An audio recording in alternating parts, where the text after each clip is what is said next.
This then is the main part of this schedule tab, and I'm just going to talk through the various components of it. Hopefully, as I do so, the sense of being overwhelmed will reduce, and it'll start to make ideally complete sense.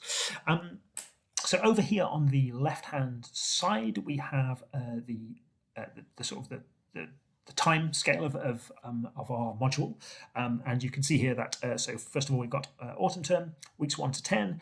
Then if we scroll down, we go into that should say winter vacation, because I think it's important that we use inclusive language. For a lot of people, Christmas is not a thing, so I want to be talking about winter vacation, into spring term, into Easter vacation.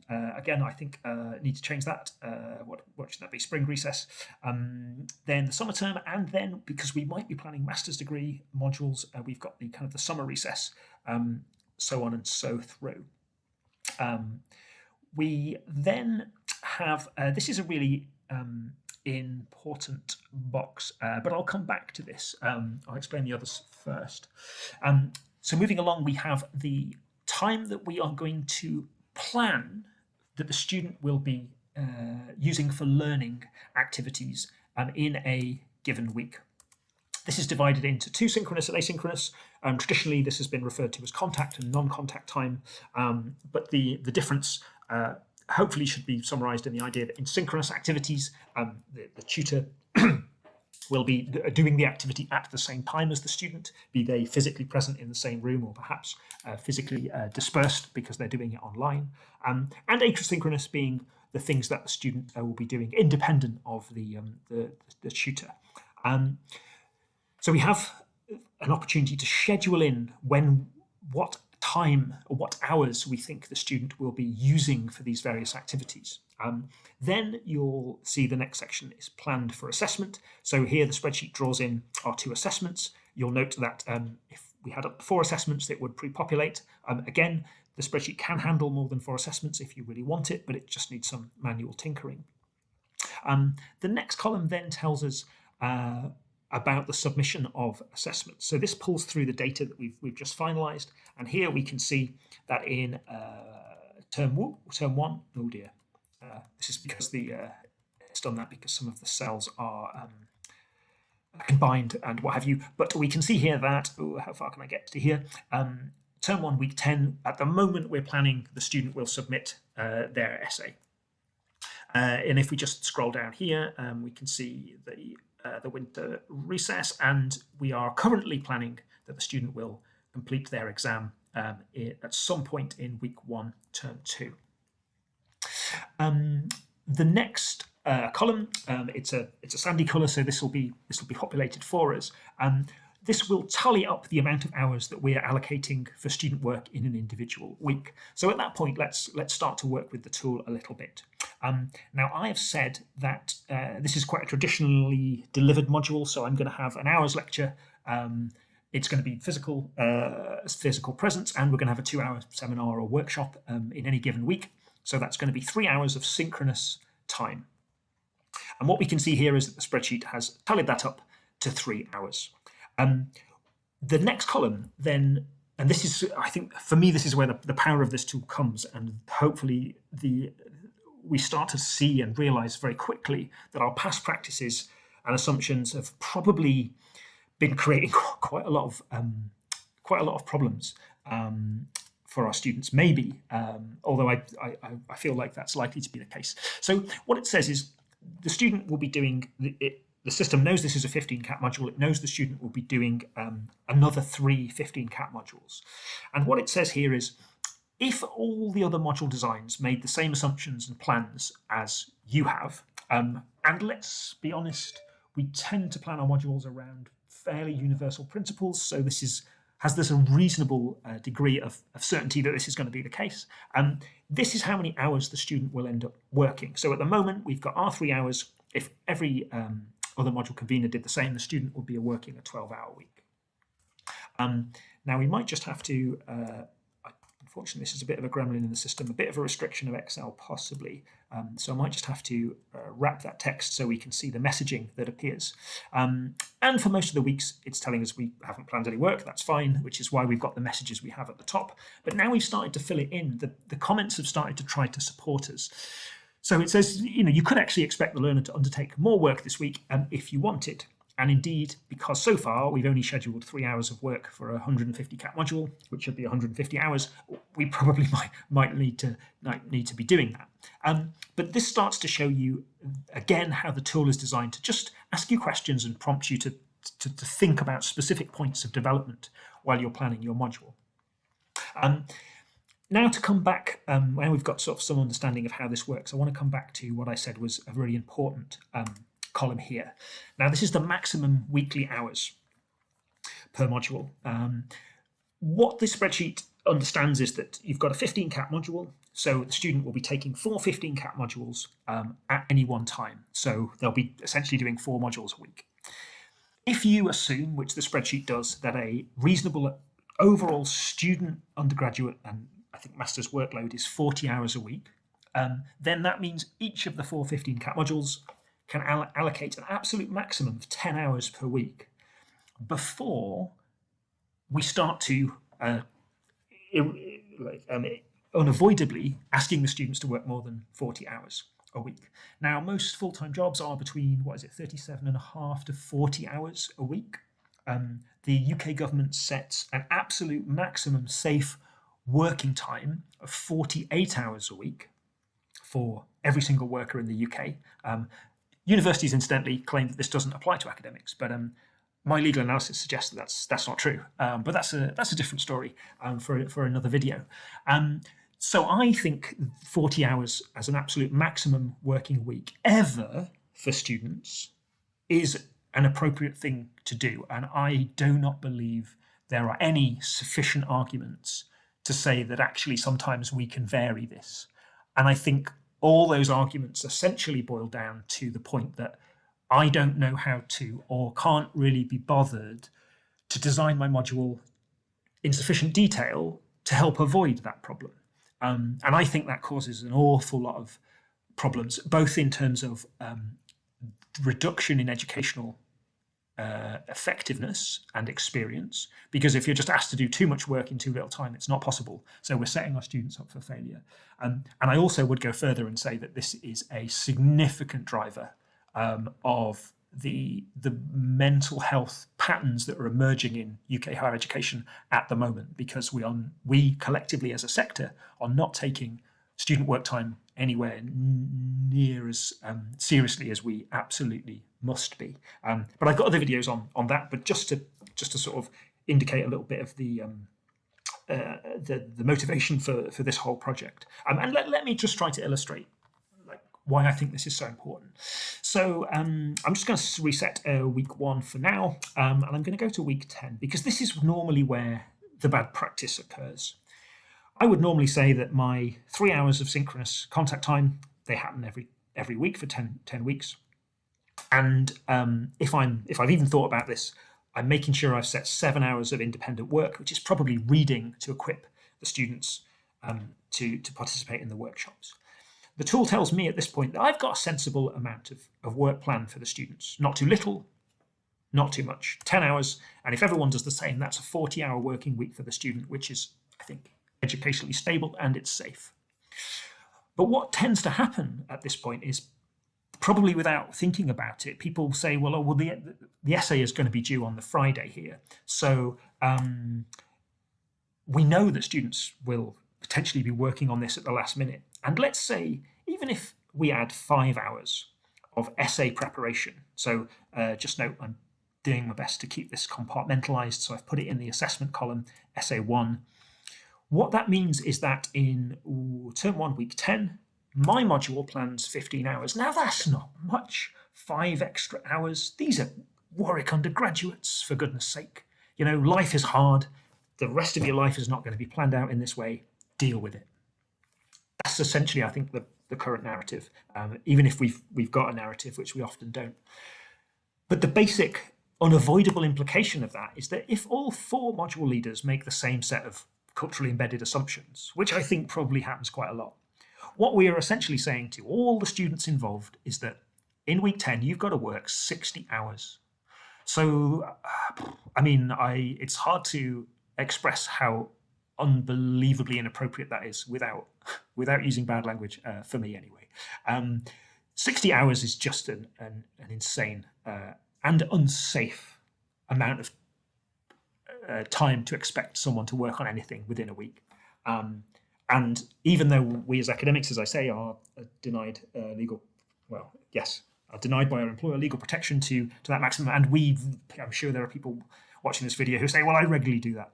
I think we have to avoid falling into the kind of the bully complex, where we say, well, we were treated badly, so it's fine that we treat other people badly. I don't think that's acceptable at all. And so going back for the motivation for this tool, so if I just wrap the text so we can see the full message, the sheet then tells us this week should have no more than 10 hours planned for learners, ever in a week. So the current plan shows you've got 15. If all modules plan the same, learners would be working 60 hours a week. I think maybe this message should be changed a bit to say it should be bright red, and it should say this is not acceptable, because it's just not going to work. So this hopefully starts to help us to think in a reflective way about what we're doing, both in terms of how we expect students to distribute their 150 hours between learning and assessment, and then how those 150 hours are spread throughout the term. Now, at this point, I'm going to return to some of the automated functions, because obviously we could go through here and we could do it manually. We could say, 3 hours every week and 7 hours, and then we could start thinking about assessment and deleting things and building things back. And that's fine if the tool is perfectly happy with you doing that. But I've tried to make it a little bit more user-friendly using the macros. So if we scroll back to the top, now we have said this module is a term 1 module. It's 15 counts. So if we click on this button, what will happen is a macro will run that populates these cells with the expected time. Now, for some reason, something has gone a bit wrong here. Oh, I see why, yes. So that needs an amendment. But essentially what the tool has now done is created a fairly standard approach to teaching. It said we've got 3 hours of contact time every week, and then because our total is 10, we've got 7 hours of asynchronous non-contact time for the student to do. This means our module is planning 10 hours, and that means if everyone does the same, the student never is expected, at least as far as this planning goes, to work more than 40 hours. What this tells us then, within term 1, we have planned 100 hours, so in terms of the degree, there'd be 400 hours planned. And what that tells us is out of 150 hours, we've got 50 hours left to allocate.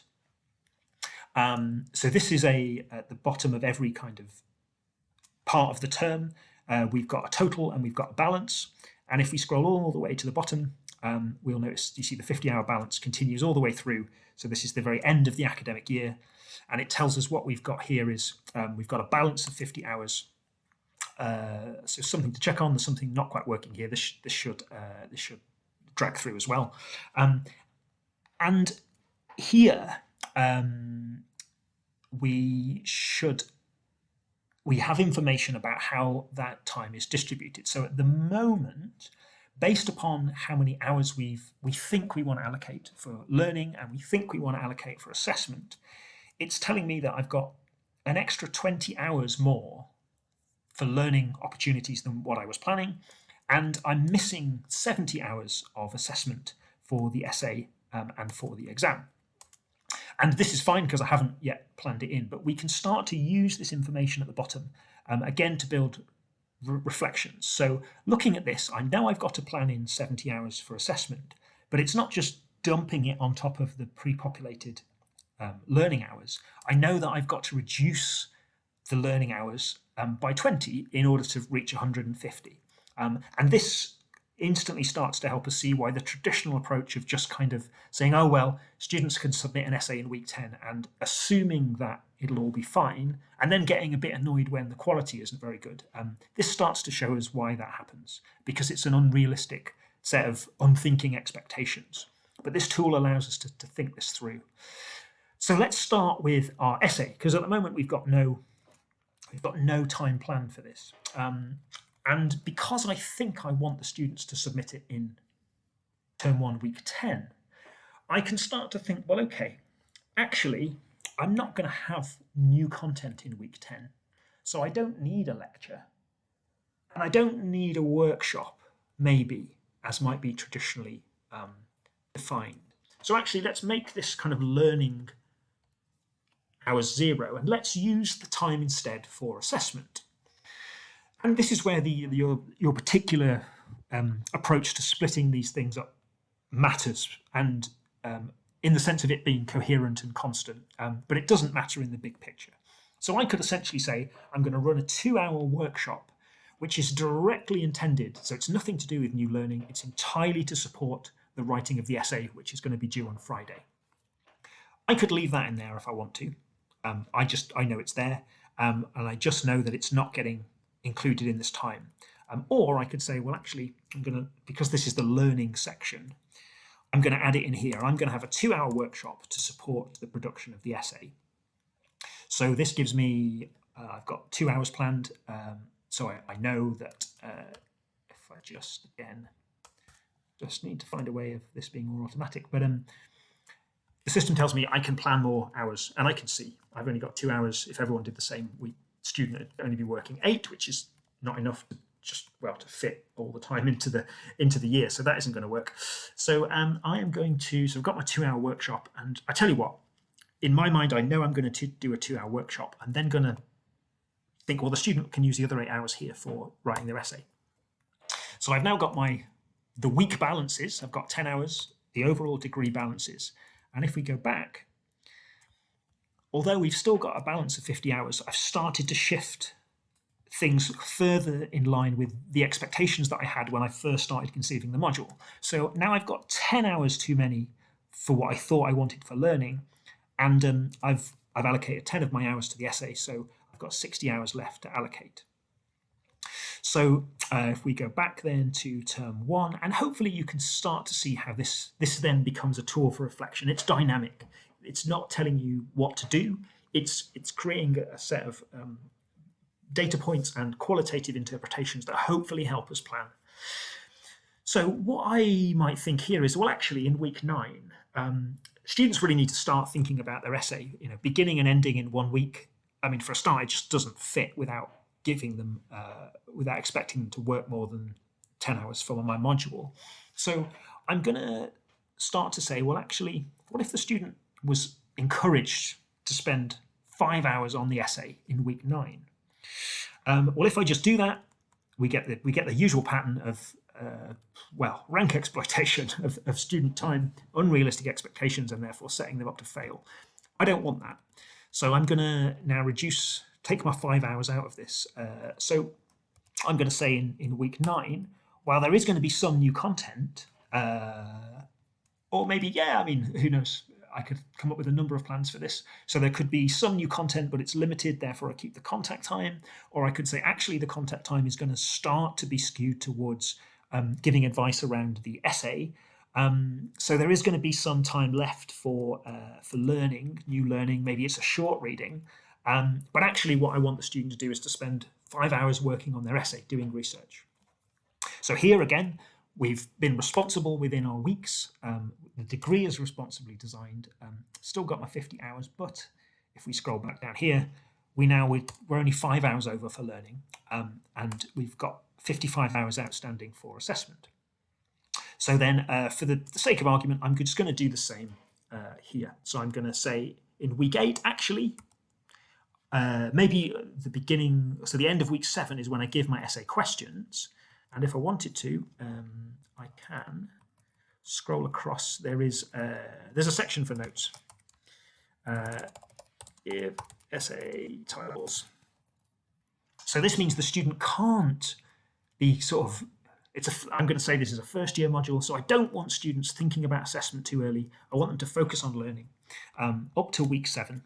So then in week 8, I'm going to expect them to spend some time on their essay, but I'm going to reduce the amount of extra learning. So this is less reading for the module, new learning. This is time, and my weekly instructions are explicitly going to say, spend 5 hours, spend an hour picking a question, and then spend 4 hours doing an initial scoping literature review along the lines of what we've done in the workshop in week 7, looking forward to writing your essay.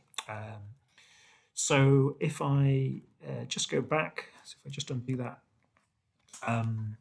before I change the time, it's telling me that I've got too many hours, and then when I put it back, it's again telling me that actually my balance of hours is quite good. Now, at this point, you're probably getting overwhelmed again. The spreadsheet does jump around a bit, so sometimes, I mean, even I, who designed and built it, I have to just like reorientate myself, like you do on Google Maps, when sometimes you get a bit lost in sort of the navigation mode. But if I scroll back down to the bottom, hopefully, again, you start to see why this is valuable, because instead of just dumping a load of assessment time on top of learning, what I've done here overall is reduce the amount of hours I'm expecting students to learn to create time for assessment. The problematic thing, so to illustrate the further value of this tool, the problematic thing with my design here is that I've still got 50 hours to allocate overall from 150 cats. And actually, according to my plan as to how long the essay is, and therefore how many hours I think it's going to take to research, to decide the question, to research and write it, I still need to allocate 10 hours. I also haven't even got round to allocating any time for my exam revision, which should be 40 hours. So let's do the exam revision. So exam 1. And we'll come back to the essay, because I think we're going to start to reveal some even greater problems and tensions within our current plan, and indeed with the sort of our current structural approach to pedagogical design. So here we're hitting the winter recess. I'm just going to say 10, 10, 10. So that's 30 hours of revision. But I know that I need 40, so I'll just pop in 10 there. What the messages here tell me is that I've only allocated 10 hours a week. That's all good. So the overall degree is fine. Looks like I've got a sensible workload for this week. But something that I probably need to reflect on here is that this is supposed to be a recess. Essentially, in terms of workload, there is no recess here, because if everyone does the same thing, the student's going to be working 40 hours a week. So while I said that I'm in favour of calling this the winter recess as opposed to Christmas, I think there is a absolute responsibility to build into this recess time actual time away from studies. There has to be at least a week here for Christmas, or for just going home, just for not working, just for having a rest, because this is 13 weeks of intensive work. The students have to be given a break. So I'm going to exercise my principled responsibility and say, okay, I'm going to give them a free week. And obviously, in reality, whichever week or however the students distribute this time within their 4 weeks of recess, that's up to them to manage. I'm not saying this is how you have to do it, but it's helping me understand that I've been responsible, I've given the students a rest, but also I can tell them that at least 30 hours of revision should be getting done here. So if you do no work over the recess and then don't do very well in your exam, well, I mean, there's probably an explanation for that. And then if I scroll back to the bottom, so I'm still 20 hours short of my 150 hours, and both of all these 20 hours need allocating to assessment according to my current distinction, and it's telling me that I need to add 10 hours in each. So one of these issues is relatively easily dealt with. So I can say, well, I tell you what, as far as I'm concerned, I'm going to pop in 10 hours there, and instead of having the exam in week 1, I'm going to go back to my assessment tab, and I'm going to change this to being term 2, week 2, so week 16. Now, actually, I think my scheduling pattern is, is just needs changing. But let's imagine that wasn't the case. So exam 1 would appear here. So this means that a student can have their 10 hours in week 1. They can do the exam then anytime in week 2. So that's only an hour in itself. So actually, let's be detailed, and let's say 9 hours revision, 1 hour to do the actual exam. Actually, no, it's probably a 2-hour exam. Let's have this.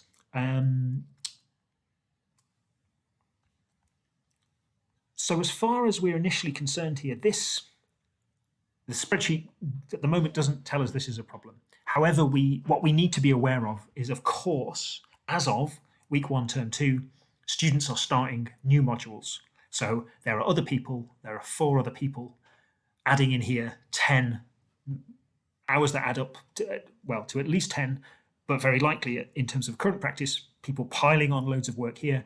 We've got an exam, we've got then revision, and that's probably the case. There's then 4 people attempting to use this time for assessment, for hangover from the previous term. So here we're going to end up with a work spike, and the ultimate outcome of these tools is that all of these could feed into a degree program, which is a tool that I've also developed and I have a video about. What the course level analysis would be showing here is big red marks saying actually the amount of work expected of students in these 2 weeks, because there's a mixture of new learning and hangover assessment, is probably getting stupid and dangerous. So at the degree level, I think we're not fulfilling our responsibility to plan an educationally appropriate and safe curriculum. This bit of the tool isn't quite that advanced, but we could think about it. So what we might then do is say, actually,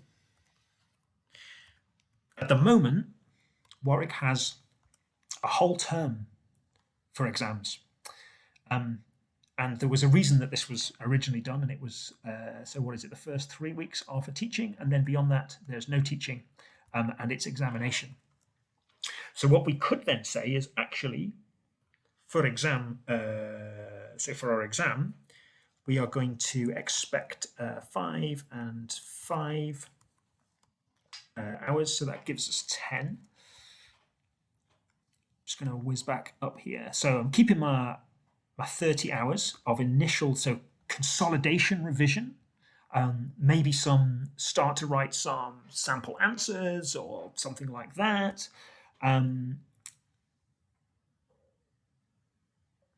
But what I'm going to expect then is some more, so that some recess have gone a bit far, some more revision time here.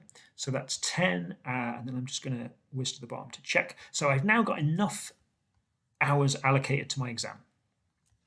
And what I'm going to do is I'm then going to change it. I would normally change it on the assessment tab here, but it's slightly misaligned. So I'm going to do it here just for the sake of it. So what I want to be saying to the exams office, if I'm being super responsible, is I want an exam. It can be absolutely no earlier than, let's say, the Friday of week 5 or the Monday of week 6 in examination period.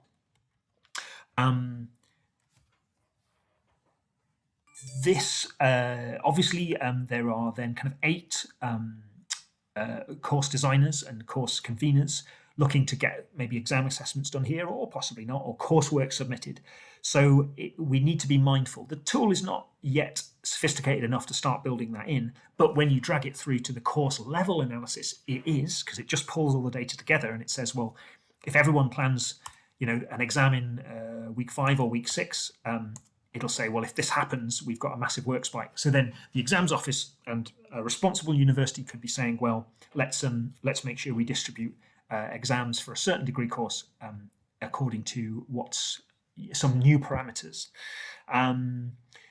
But hopefully, even without that, you can see the massive improvement that we've made, particularly from just kind of assuming that students do assessment in time that appears out of nowhere.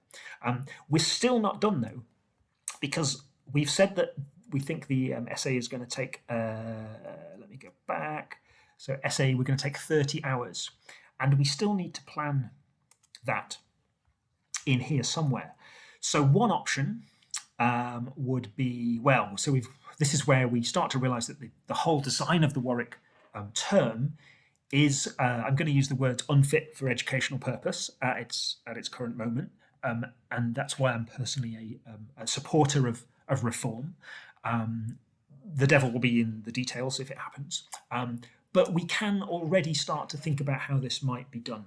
So we could say, well, actually, let's ask for a bit of pre-term reading. Let's put in 5 hours there, which means that I can take out 5 hours of reading here. So 5, 6, 7, so that goes down to 2. I can put my 5 hours in the prep. So we are still all good. So while I'm asking my students to do some pre-term reading in could be week 0 or could be previous to week 0, because students will know that they're arriving. This would be one way of smoothing the time. Another way of smoothing the time would be to say, well, because this task is so difficult, what I'm actually going to have to do is to say 1, 2, 3, 4, 5. I'm going to change my plan, and I'm going to give the students their essay questions in week, what's this week? It's the end of week 2. And I'm going to then tell the students that they should be working towards their essay, ideally spending an hour every week. And that might be writing up some notes from the lecture around one of the questions that are available. So I'm then giving pedagogical instruction. So spend 1, 2, 3, so 4 weeks, maybe coming up with like mini plans or focusing specifically on transposing what you've learned in the lecture, you've learned in the class, to past essay questions, for example. And then maybe still in week 7, I'm going to give you this year's essay questions. But you've already started to think about that. This is where the kind of, the black and white between what's learning and what's assessment prep gets very cloudy, and it's just about you having an idea. But what you hope to see here then is that while I am now asking students to work for 11, not 10 hours in these weeks, in the way that I'm allocating the work, if all the tutors were to make the same decisions, the students are working 44 hours. So that's much more than would be ideal, but it's not more than the 48 hours that the UK government says is like literally unsafe. If asked about this, I then have a basis to say I planned responsibly, or at least as responsibly as I possibly could, assuming, of course, that you then think about the details of how this transposes into like the actual requests you make of students. So there's no point, planning for 7 hours and then giving them 8 massive tomes of ancient history to read, which is obviously going to take more than 7 hours. To help you with that, there's another tool on reading time calculations built within this tool to help you with that. I'll cover that in another video. But at this point, we reach the reality that the Warwick term is not particularly fit for purpose. So reform is necessary, but yet we can take a much more responsible and detailed approach to ensuring that our student experiences are the most educationally effective possible, and have been planned to a degree that's has a satisfactory level of responsibility in not having expectations of students that are unrealistic. So what we can see here is I've allocated all my 150 hours. I've allocated it between between learning and assessment processes in the way that I planned. And if I now go back to up here, now I should have actually come back to this part of the sheet at various times, because this has gone through a variety of messaging from orange to say you haven't planned enough, through to red to say what are you doing, like it's basically unsafe, this is not responsible, you need to change things, to now being green. So it tells me the module requires 150 hours and currently scheduled 0. That's again, there's a gremlin there that should say 150. It's green, it's happy. So you've scheduled the required number of learning and assessment hours. We're all happy. Teaching hours, so there were my original conception, because of I ended up with 70 hours for assessment. That leaves me with 80 for teaching and learning. I've planned 80, so this now fits with the initial proposal, but it's still asking me a question. So please reflect on this, and where you're satisfied, this part of the planning can be considered complete. It's not saying it's perfect. It's not saying it's done. It's not saying it's correct. But it's saying the plan the schedule that you've laid out makes some sort of sense. It's realistic and it's sufficient and it's well distributed. And you can see that the messaging is similar in line with the other headline summaries. So that kind of sums up what I think is the tremendous power of this tool. And of course, it may prompt us to make more radical decisions. So instead of sort of focusing on how the scheduling can be smoothed to make things fit as best possible, we might have gone back to assessment. And I might have said, well, actually, trying to do an essay is problematic. So what I'm going to do is I'm going to have 2 exams. And I'm going to schedule one of the exams no later than, no earlier than term 3, week 8. And I'm going to submit that to the exams office as an expectation, because I'm then going to schedule in line with that. And maybe that's a better way, a better negotiation between my pedagogical aspirations and taking sufficient and appropriate levels of responsibility to plan, the learning schedule. So that's another option. Basically, the whole tool is designed not to tell you what to do or how to do it, but to equip you to make informed, qualitatively valid decisions about what you're going to expect from students when. Just as a final note, so the button to the far right at the top, so reset all learn allocated hours, if I click that, it basically deletes everything out of the sheet and we go back to there being nothing in. So if we get halfway through, realise that we've gone in a terrible direction, just want to start again, that's always possible. We can then start with another foundation. So let's say I am teaching, this is 15 cats only, but this should say 15/20 cats. But if we were to click that, we can go through and we can see, so summer recess, so this would be a master's module, or maybe a undergraduate, what's it called, the thing where you can do modules in the summer. So it's capable of dealing with this as well, and it splits things out with regard to a starting set of assumptions that you can then edit. And of course we could say, well, actually this week there's going to be no teaching there's no contact time. It's all student based, and actually it tries to allocate things out for you there with the same sets of summaries. Or we can cancel that, and then we can say, actually our module is 30 cats and it's over terms 1 and 2. We can click this, so it should then it starts with the standard, because based on the amount of contact we've said, it works out non-contact, adds that in. Nothing for the break for the recesses, because that needs sort of more manual inputting, because it's normally around assessment. So we've got term 1 and term 2 modules planned there, and so nothing else. You can see that's the messaging here has changed appropriately. And just to go back to show you what happens, or what was happening while we were doing our initial plan. So the overall status, it's telling me I've got too many hours expected of learners in my schedule. Not quite sure why that is, but yet I've got 70 hours planned for the assessment, but I've actually scheduled 0. Therefore, I need to schedule less. Yes, I've scheduled less hours for assessment than is suggested. However, the distribution looks good, and you can see why all this needs to be green, because at this point, so if we go to the spring term, yes, no 1 week requires more than 40 hours of work. So the distribution is good, but yet there aren't enough hours in various categories, etc. So a combination of these overall statuses, our own critical thinking about the allocation of hours, and the qualitative messages about the individual weeks all help us to plan this. And finally, when we are happy with our plan, we can return to the main menu. So I'll miss out number 3. I'll make a separate video about that. We can complete our module schedule. And what it does is it summarizes for us. So it gives us our module code.